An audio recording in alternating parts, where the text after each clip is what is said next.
Hello. Let's talk about customer service and treating people like you want to be treated. To me, life is all about expecting what you expect by being an example of what you expect. Treating people with respect, being there to, honor and cherish that moment, that encounter, and that opportunity just to help them feel better, to help them realize that you respect, especially as a business person, you respect them walking into your operation and giving you a chance, especially during COVID-19, a chance to spend their money or even spend their time with you or allow their kids to spend their time with you. To me, that's so important. And I think sometimes we forget about that. We begin to think that we're entitled, that, those people should be privileged and honored, that you're even, sending a piece of paper, making a copy for them. And I'll tell you a situation. I just come out of the store, out of a Staples store. I've been going to the store for probably the last 20-some years and always been great service. But then you go there and you have a couple of managers. We had one moment where we went there to get our computer looked at, and they tried to, it was bad. It was bad. It was no concern for, hold up, this person been doing business with me for 20-some years. It's important that I try to, assist them and understand them. Don't want them to leave feeling bad about what they came here for. Even if I can't help them, let me just let them know that I'm here to try to help them. And if I can't help them, let's try to figure out what we can do to make sure when you leave, you recognize that we did care and we were concerned. And then just now when I went to email something, scan it in, I could do it myself, but I went there to get them to do it so your company can make money. The guy sat there and he said, okay, well, you could do it yourself. I said, well, I wanted to go ahead and pay you guys to do it. It's like, well, let me show you how you could do it yourself. So it was like they were two managers right there, let a customer leave out the store without serving that customer and giving that customer a chance to be served.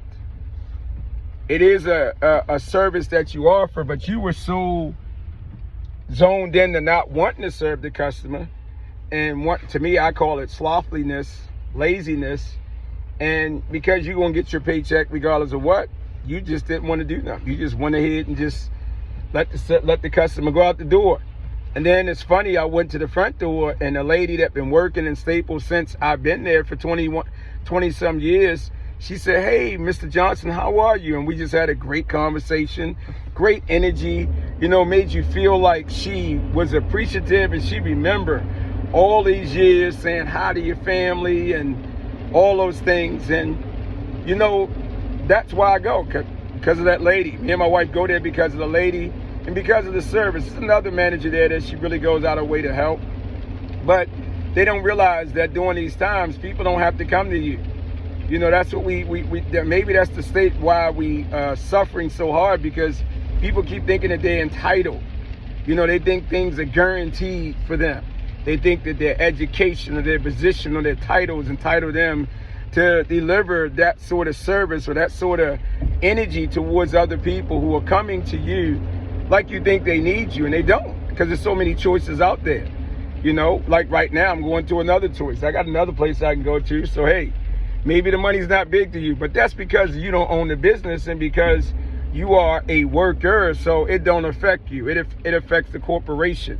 So when you wonder why corporations begin to bring in robots or, have things set up where they just want to eliminate interaction with more and more lazy people, that's the reason why. Because you then got to a point where you think that you're entitled to treat and do what you want to do to people any kind of way. That's, to me, the reason why we have so much violence and so many bad things happening in the world. So I don't want to contribute to those things. I know what we want to do, like boot camp. We want to be better attitude makers. We want you to feel better. We want you to be better. We want to help you. We want you to, we want to help you find the solution. Let's work together. Let's build together. This is COVID-19. And if you haven't gotten that right now, if you haven't gotten that right now and you still functioning and acting the same way and delivering service the same way and not trying to develop relationships, you know what I'm saying? I love going to places, not so much of what you give me or do for me. It's just the relationships that we have. Just hello, having conversations. How you doing? You know, thank you for coming. Things like that, man. That's what it's all about. So, you know, for anybody out there, my mom and my dad always told me, treat people the way you want to be treated. You know what I'm saying? Always say thank you. Always say you're welcome. Always be polite. Always be nice. Always show respect. And as a business, it ain't about a customer.